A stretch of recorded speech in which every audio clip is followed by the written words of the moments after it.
to Some Good Tea Story Time, where we drink some tea and share a story. I am your host, Katie, and tonight I'm sharing a story with origins in folklore from Europe, the early Americas, and even Japan.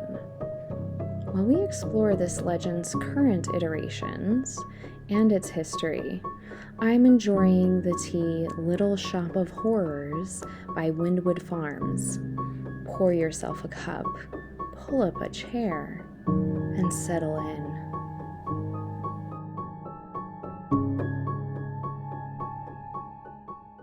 Mirror, mirror. Upstate New York, in the late 17th century, is known for certain things. It was a peaceful little farming community. It always had been. The people got along. They were a tight-knit bunch. They had to be. The winters were hard up here. This fall had been particularly cold already. Lately, there had been an odd illness going about. It had hit the cattle first, and then some of the people had fallen sick, and some of the children had died. The doctors from the big city had been called up more than once, but folk in town couldn't afford those big city doctors all the time. And even when they could, the 3 days' ride to wait for them was often too long. The little herbal woman on the edge of town, though, she was good. She would give remedies in exchange for a bowl of soup or some bread, and she always did what she could. And she'd been busy this fall, very busy. Folks were grateful. Many of them owed her their livelihoods. Some of them owed her their lives. But the blacksmith and his wife had been hit very hard indeed. Their 2 daughters had fevers and chills, and the old herbal woman worked tirelessly to save the girls. But the blacksmith refused to pay, claiming he couldn't part with even one nail, but that he would owe the old woman and pay her for it in his own due time, when things were not so tight. But, well, then that kindly old woman was not so kind anymore. She flew into a rage and stormed from the house, cursing the blacksmith and his family, demanding she be compensated for her hard work, or he would bring hell's revenge upon him. Terrified, the blacksmith still insisted he had nothing he could give, and with winter coming, he was afraid his whole family would starve if he parted with even just one meager sack of flour. So the old herbalist woman departed. That night, a terrible storm ravaged the little farming town. The wind howled all night long, and rain drove against the houses. When the sun finally rose, the townsfolk all had their work cut out for them. Many old trees had fallen in the wind, and the mayor's barn had been crushed when his oak fell on top of it. As the clean-up was underway, the blacksmith and his wife couldn't find any sign of their daughters anywhere. The whole town was rallied in search for them. All through the town they looked, but the storm had erased any trace that might have been left of them. The finest hunting hounds were used to try to sniff them out in the woods, and still they could not be found. For days and days they searched, but the girls were gone. No one dared to go to the herbalist in the woods, for they had all heard of how angry she'd been, and they all feared the worst. Weeks passed. Then, one evening, the miller's daughter was playing on the edge of town when she spotted a strange, beautiful light glimmering just down the way in the wood. Enchanted by the beautiful sight, she went off in the setting sun to see what it could be. But as she crossed the field and came under the boughs of the forest, the gleaming ball of brilliant blue light darted away. Enthralled, and all the more curious, she picked up her skirts and hurried after it further and further into the darkened wood. Thankfully for her, her brother had seen her run off and called loudly after her, but as if deafened by some magic, she did not hear him. But the night watchman and his hound did, and they hurried after the young girl together. They followed her through the field and into the wood.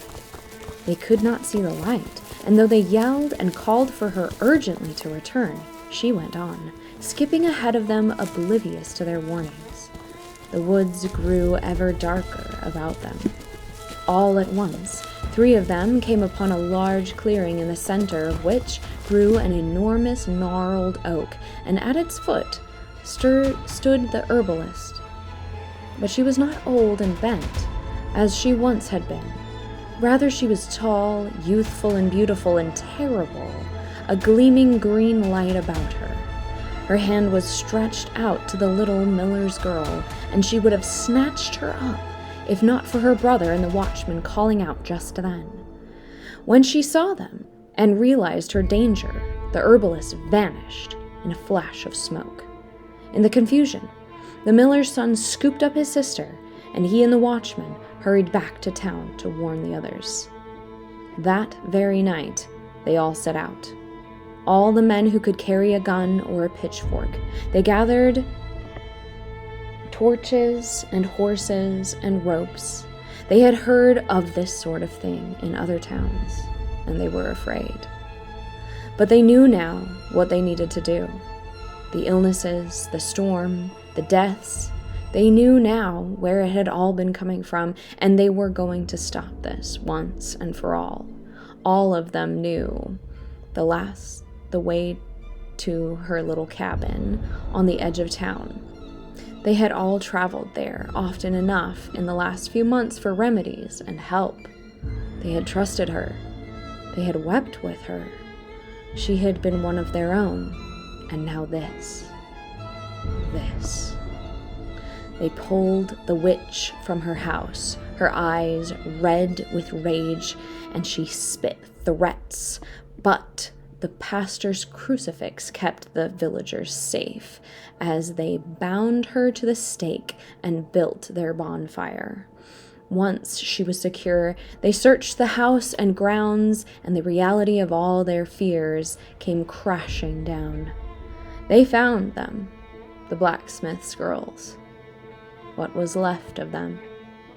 The witch had somehow used them to make herself young again in some twisted ritual, but that is not her only crime. Her hovel was ripe with evidence of other evils. It was more than enough for them to accuse, try, and convict her. As the flames took her, she promised the villagers that her spirit would not rest and her vengeance would live on, and that all that evoke her name would burn as she does. She would come for them and trap to burn and bleed them for all eternity for what the villagers had done to her, for what they did to Bloody Mary Worth. Now you know the story. But do we really know where the legend of Bloody Mary came from? Was she real? Why do we look in a mirror? And could you really see something? It is said that if the name is evoked in front of a dimly lit mirror, she will appear and do one of several things. She may just stand there. She might take your soul, or scratch you. Your hair could catch on fire, or you might wake the next day to find strange bruises. But where did this odd practice come from? And was Mary a real person? First, let's talk about the mirror. In the 19th and 20th century, it became popular among young women to try to find ways to define the future regarding when and where and who they would marry. A popular practice became standing in front of a dimly lit mirror late in the evening. Sometimes there was a ritual regarding the time of night, the day of the year, etc. But regardless, at some point, while looking in the dimly lit mirror, the young girl was supposed to see the face of her future spouse. However, there was also a chance she may see a skull or the Grim Reaper, which meant she would unfortunately die before ever marrying.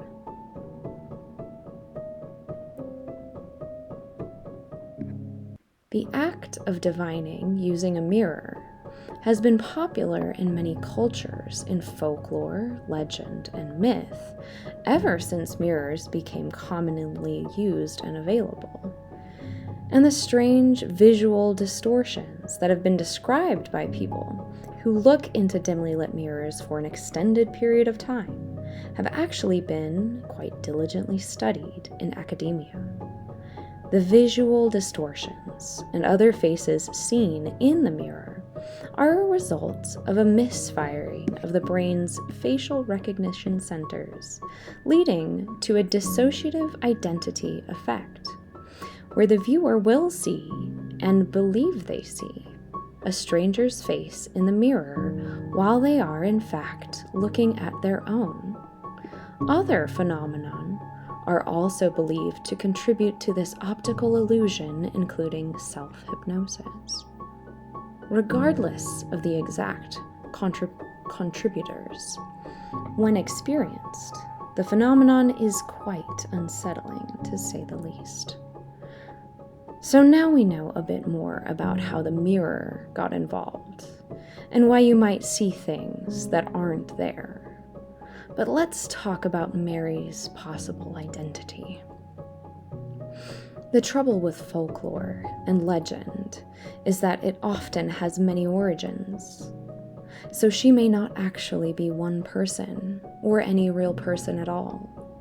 3 women in history have been put forward to fit the bill, based not only on their names, but the reported violent acts associated with them. Whether these claims are true or not, it's lost to history. One possibility is Mary, the First of England, the daughter of Henry VIII and Catherine of Aragon, who is reported to have had nearly 300 Protestant religious dissenters burned at the stake during her reign. History and religious turmoil aside, that amount of violence on your hands is enough to make any spirit restless. The second candidate is Countess Elizabeth Bathory, who was a Hungarian noblewoman who lived from 1560 to 1614.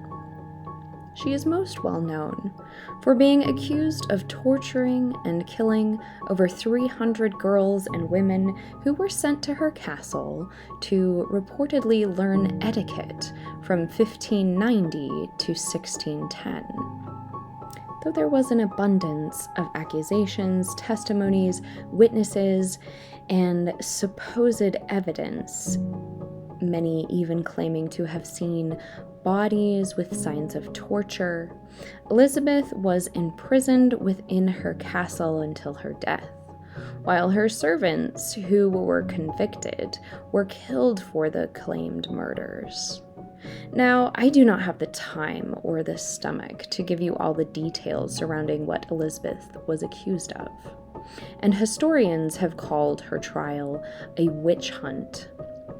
There are many other examples of similar events scattered throughout history, where a person, usually a woman, becomes unfavorable to those with social influence or power. Whether it was because of her standing, influence, or simply because she was a woman who had land and was in the wrong place at the wrong time. That person is then singled out, accused of some kind of heinous crime, true or otherwise, and every effort is made to convict them so as to remove them. Now, it is difficult to say what is true in Elizabeth's case or not. The servants who were convicted for helping her with these supposed murders testified after being tortured themselves, testimonies which we would not now look on with any credibility. When looking for any documentation of complaints against the Countess, there are none. This is a time period when complaints were well documented, whether it was a stolen chicken, a hurt horse, or a missing daughter. Letters of complaint were common to local authorities, and no such documentations have ever been found against the Countess. Now, whether or not she committed the acts she was accused of in life, going through such a horrendous ordeal, and then watching as her servants were tortured and killed for her sake, and then being forcibly jailed in her own home to then die alone, is enough to make any spirit vengeful, don't you think?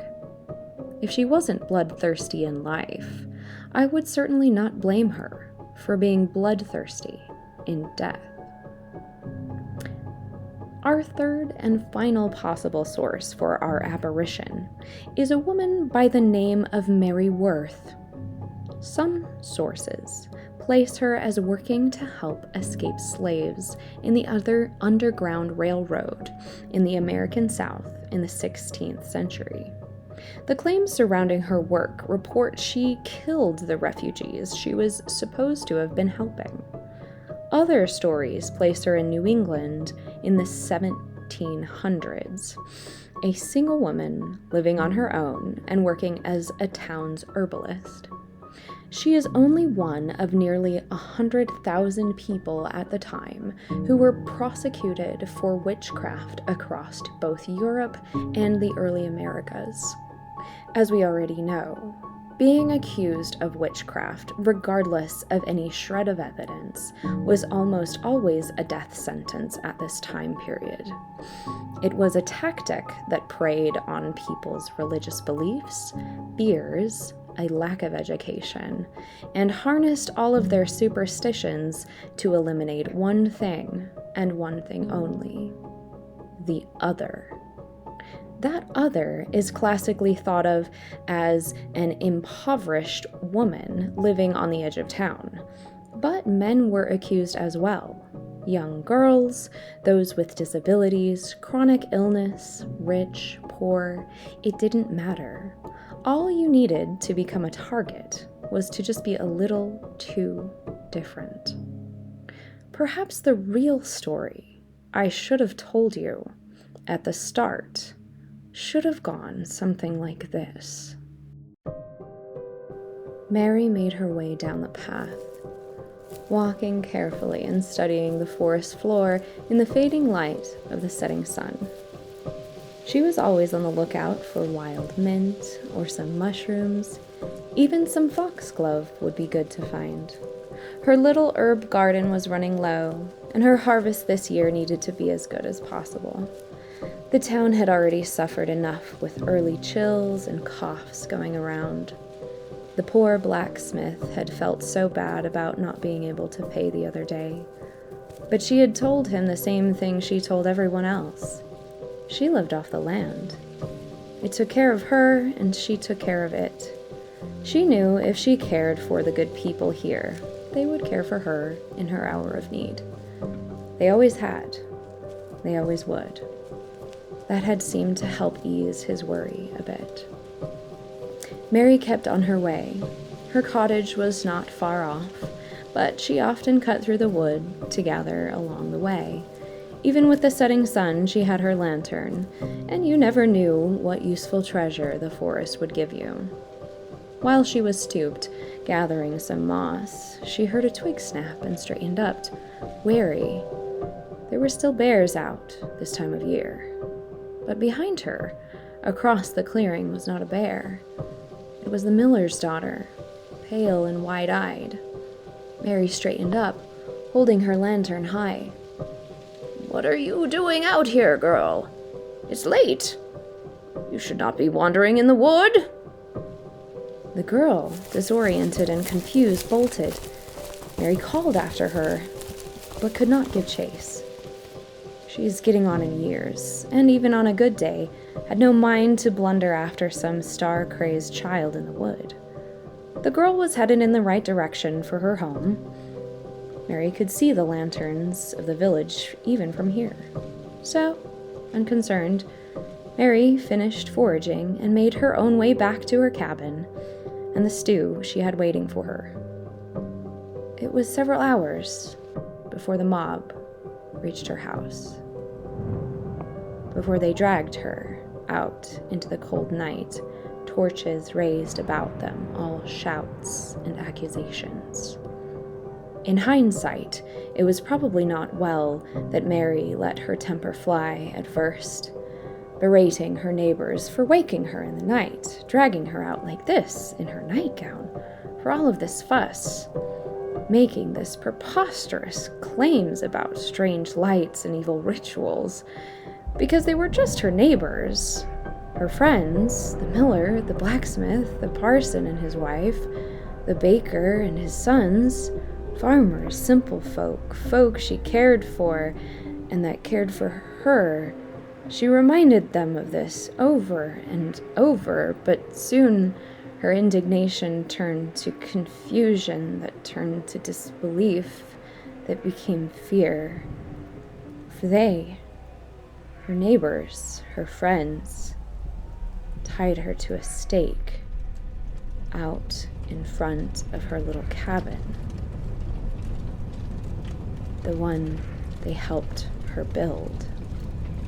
And they, those monsters, they burned her alive.